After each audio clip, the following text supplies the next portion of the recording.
Coming up on News 10 at 11, local soldiers come home from Iraq for the holidays. A huge fire leaves dozens homeless. The snow is out of here, but I have a cold storm tracker forecast for this week. Stay tuned. The news is next. These troops are home just in time for the holidays, but they say their homecoming is bittersweet since so many of the troops are still in Iraq. Soldiers returning from Iraq now fall into a new category, veterans. And tonight, these new veterans are being honored locally while more fighting forces are being deployed to Iraq. Spent 18 months with my brother on active duty. 18 months, told him it's not my brother, he's a subordinate soldier. Took care of him as a soldier, and I can call him my brother again. It's good to be. I still have a couple of friends that are over there right now, so like my thoughts and prayers go out to them every day. These two soldiers are brothers home from Iraq. They and other soldiers are being honored at the VFW in East Greenbush. It's a party welcoming home area soldiers from the 42nd and 642nd Rainbow Division and their families. Now they are considered veterans.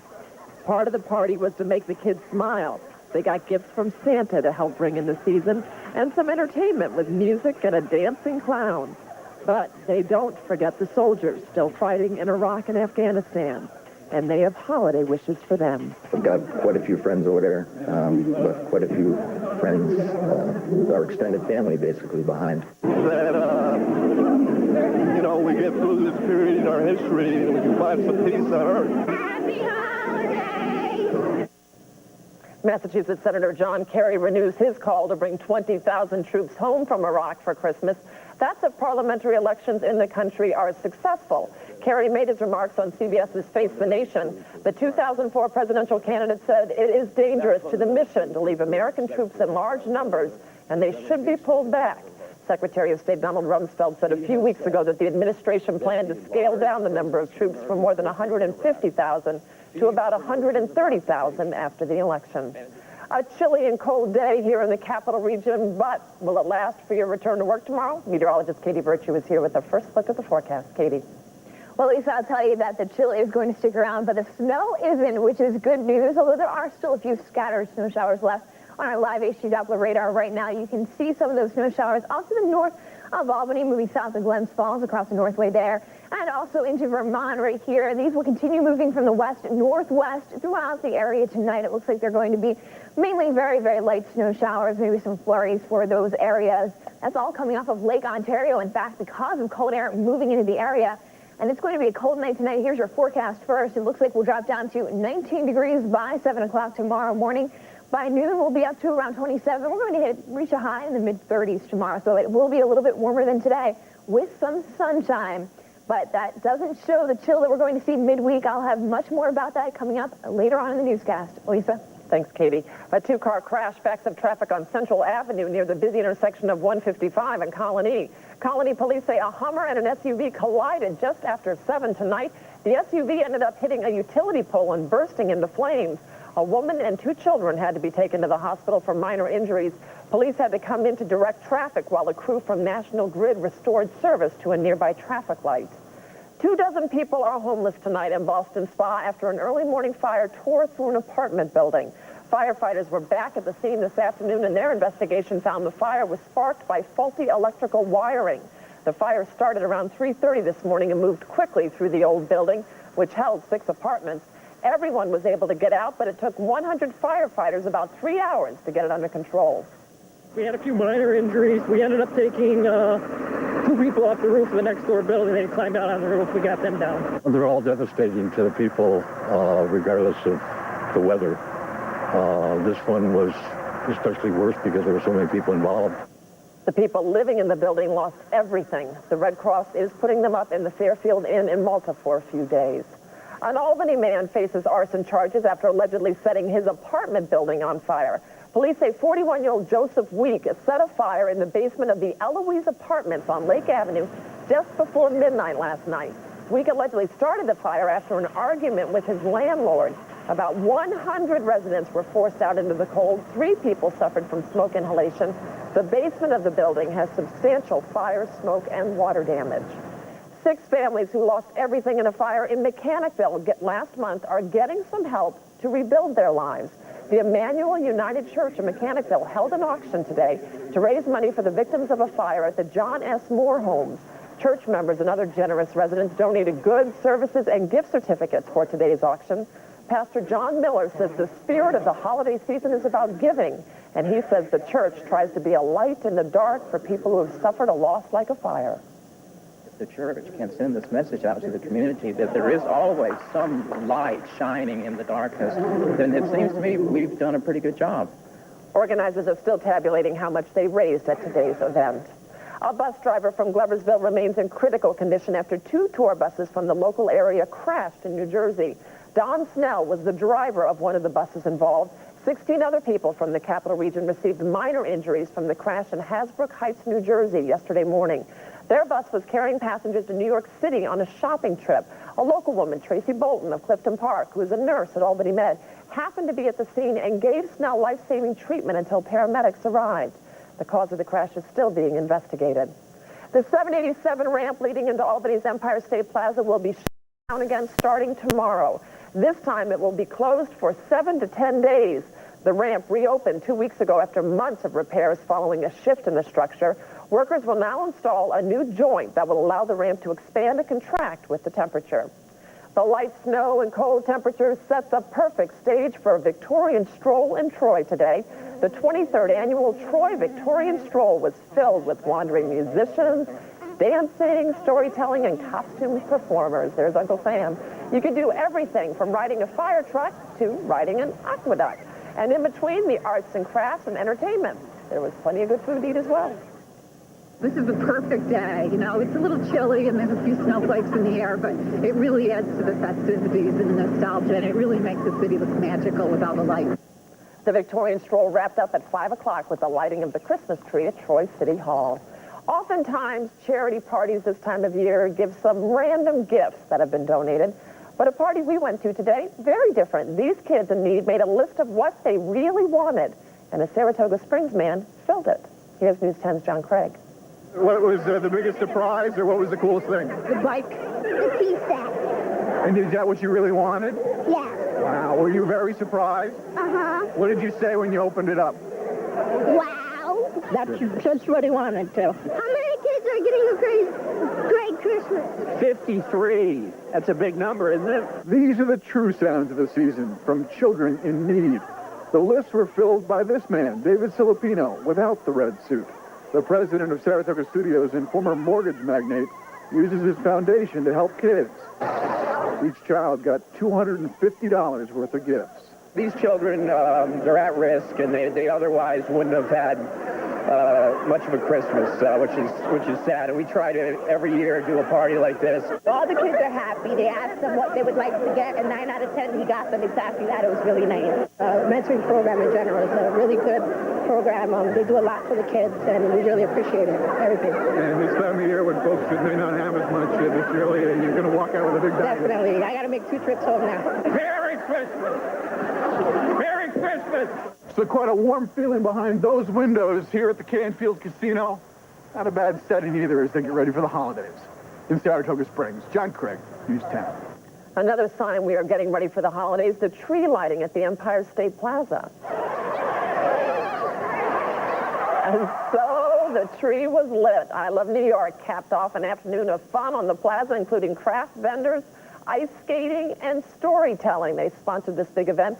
At 5:15, Lieutenant Governor Mary Donahue lit the holiday tree with some help from our own Terry McSweeney and his 2 little boys.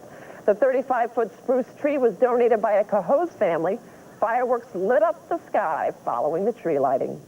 Still ahead on News 10 at 11, more winter weather is on the way. Katie will have the complete storm tracker forecast, plus why the mayor of New Orleans says the government needs to help him rebuild his city. And prices at the pump, what experts say consumers can expect in the coming months. Stay with us. Now, your Storm Tracker forecast with News 10 meteorologist Katie Virtue. Welcome back to News 10 at 11, and we have a chilly night out there. All of that freshly fallen snow across the Capital Region will be crunching tonight as we drop down into the low 20s and upper teens. Here's your outlook for tonight and into tomorrow. We'll drop down into the low teens at some point, or I should say the upper teens tonight, and then tomorrow up to around 35 degrees. And it looks like for Tuesday, we are watching a storm that could bring some snow early Tuesday morning. Temperature of only around 29 degrees for your high on Tuesday. Let's take a look at that live HD Doppler because you can see exactly where that system is developing. This is the capital region, but if we pan on down to the southern mid-Atlantic states and southeastern states, there's a lot of rain falling right now. And this entire system is going to be moving north-northeast, and it will be clipping our area, but mainly that should stay to the south and southeast of us, which is what we're looking for. So we just have a risk of some light snow falling early Tuesday, but until then, what we are going to be dealing with is cold temperatures. We definitely will be on the chilly side. Temperatures around 25 in Schenectady right now, 26 in Glens Falls, 18 in Pittsfield, and a cool 24 here in Albany, 19 down in Poughkeepsie. At any of these areas, if the clouds can clear out, we will be dropping down into the upper 20s tonight, especially because we have that cold snow on the ground, adding to that cold air. But we also have wind blowing in from the west, light breeze, but because it is so cold, it is making it feel even colder. This is the wind chill. 17 degrees is what it feels like in Glens Falls right now. It feels like it's 15 in Schenectady, and it really, really seems cold down in Poughkeepsie. That is right. It says 11 degrees right there. That's what we're watching right now as the temperature's decreasing over the overnight hours tonight. Now, with more cloud cover, we'll stay in the mid-20s, mid to lower 20s. Around 1 a.m., it looks like Gloversville around 21, Pittsfield around 23 degrees. As we progress into tomorrow morning when you're getting ready for work, it will be on the chilly side. We are again looking at temperatures in the low 20s for your commute to work tomorrow. And by about lunchtime, this is 11 a.m., we'll be into the upper 20s in Albany, 31 in Hudson, 26 in Manchester. And then for tomorrow, we should actually make it into the low to mid 30s for your afternoon tomorrow. And by 7 o'clock, back down, though, to 25 degrees in Albany. Cold, cold conditions for us, but the good news is that snow that we experienced this morning is out of here. We're only looking at a few lake effect showers during the overnight hours right now. We could see some flurries moving into the capital region tonight, but for the most part, we should have partly clear conditions overnight. And for the start to your work week, Monday at 8 a.m., some sunshine in Albany. It doesn't look too bad for the beginning of your work week. Here's that forecast ahead for tonight. Cold, dropping down to around 19 with some clearing during your overnight hours. Ahead for tomorrow, a mix of sun and clouds for your Monday. Looks like we'll see some sunshine as we start off the work week, high of 35 degrees. And as we look ahead into the work week, there you see Tuesday morning, again, the risk for some snow here in the capital region and areas to the south and east, especially into Massachusetts. Going to see some light snow. And after that, we're only looking at really cool conditions around 28 degrees Wednesday and 28 on Thursday. So it's really going to feel like the holiday season if that's what you have in mind. Definitely is. All right. Thanks so much, Katie. Well, the city of New Orleans continues to try and rebuild, but to do so, they need federal assistance. Today on ABC's This Week, Mayor Rene was asked why the American people should pay to resurrect the Crescent City. Why should we be paying to rebuild Iraq? Why should we have rebuilt Japan? You telling me that it's more acceptable for Americans to spend money on foreign soil, for foreign citizens, than to spend money for New Orleans, which is an American city? I don't get that, and it blows me away every time I hear that. Nagin went on to say that if the U.S. Army Corps of Engineers had properly built the city's levee system, New Orleans wouldn't be facing the problem it is today. Recent inspections have found the failed levees were not reinforced as planned. Just when you thought they were becoming more bearable, gas prices show new signs of jumping. The Lundberg survey of gas stations shows the average price of regular unleaded has gone down 11 cents in the past 2 weeks. The average is about $2.13 a gallon nationwide. But that's about to change. Industry analyst Trilby Lundberg says she expects the next survey to show an upswing. She says crude oil prices have turned higher in recent days and demand is rising again. Still ahead on News 10 at 11, a close call. How Iraqi authorities foiled an attack planned on Saddam Hussein's trial. And why former members of the 9/11 Commission say the U.S. is still in danger of terrorist attacks. Details straight ahead. Iraqi authorities say one of the country's best-known insurgent groups was planning to attack the building where Saddam Hussein is standing trial this week. There have been more than a few unexpected setbacks in the case. Miguel Marquez reports from the U.S.-controlled Green Zone in Baghdad, where the trial is taking place. The plot involved launching rockets similar to this at the courthouse. According to Iraq's national security advisor, the rockets were to be launched from the town of Taramiyah, about 15 miles north of Baghdad's heavily fortified Green Zone. A terrorist group was planning of a rocket attack on the court, and it shows that how good our intelligence nowadays and our Iraqi security forces foiled it. Behind the plot, an Islamic extremist group known as the 1920 Revolution Brigade. The group is responsible for several deadly attacks against U.S. forces. The trial, which began a month ago, has been plagued by violence from the start. 2 defense lawyers have been murdered, and Saddam has only appeared in court for a couple of hours. His American lawyer, Ramsey Clark, who arrived in Baghdad today, says providing security for the defense is crucial. There's nothing in place to protect them, which is really an outrage. It's dangerous for them every day. It's more dangerous every day that they appear in court. Groups monitoring the trial say making sure it is fair and credible will only get more difficult when witnesses start taking the stand against the former dictator. If you cannot disclose names of witnesses to the defense lawyers because of security risks, that raises the question of whether or not you can effectively cross-examine them. And if it gets to that stage, then it's fair to say that fairness will be at risk. Former members of the September 11th Commission say the U.S. is at great risk for more terror attacks. They say Congress and the White House haven't done enough to secure the nation. The former vice chairman of the commission, Lee Hamilton, and former chairman Thomas Kean appeared on NBC's Meet the Press. The group is expected to release a report tomorrow addressing how well its recommendations have been followed. The man who allegedly jumped a fence outside of the White House will be in court tomorrow. 29-year-old Sean A. Cox of Arkansas will be charged in U.S. District Court with unlawful entry. A spokesperson for the Secret Service says Cox scaled the fence that surrounds the White House a little after noon today and jumped onto the north lawn. The Secret Service says Cox has previously come to its attention but did not provide details. Coming up next on News 10, the live lottery drawing, and then in sports, the Patriots helped the Jets take a step closer to a top draft pick, and the Giants are back on top of their division. John Spadafora has all the highlights when we come back.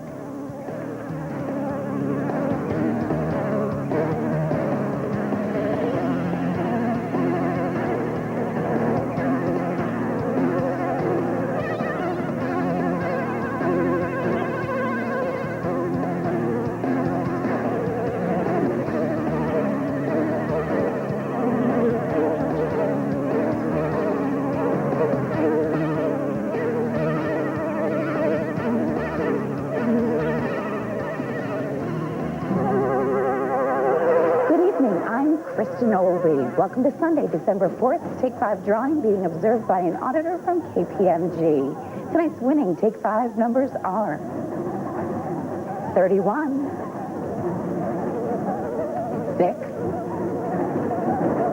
19, 4, and 13. Good luck, New York, and good night. Tonight's lottery drawing is sponsored by your Upstate Ford dealers. Now, sports with News 10's John Spadafora. The NFC East Division is the Giants to lose. They took over first place with today's win over the Dallas Cowboys. Second quarter, the Giants break a scoreless tie when Brandon Jacobs goes in from a yard out. 7-0 New York. The Giants had a chance to increase their lead, but Eli Manning is picked off in the end zone by Aaron Glenn. Still, the Giants had a 10-0 lead at the half.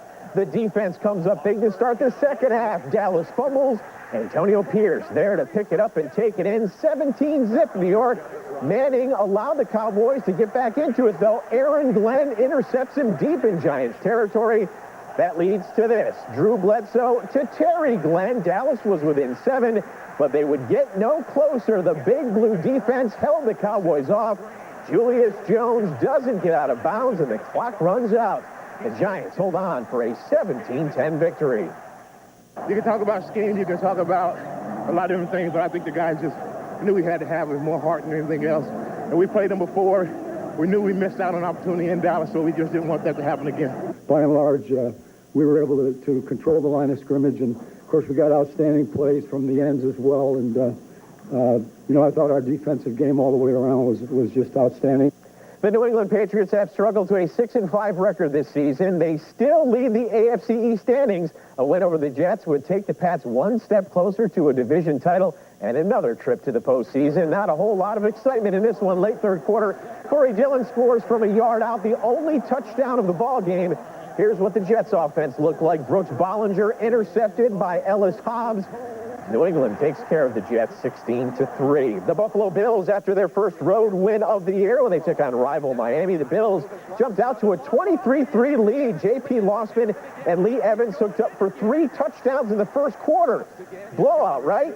Wrong. No quitting the Dolphins. Ronnie Brown hurdles a tackler and scores to cut the lead to 6.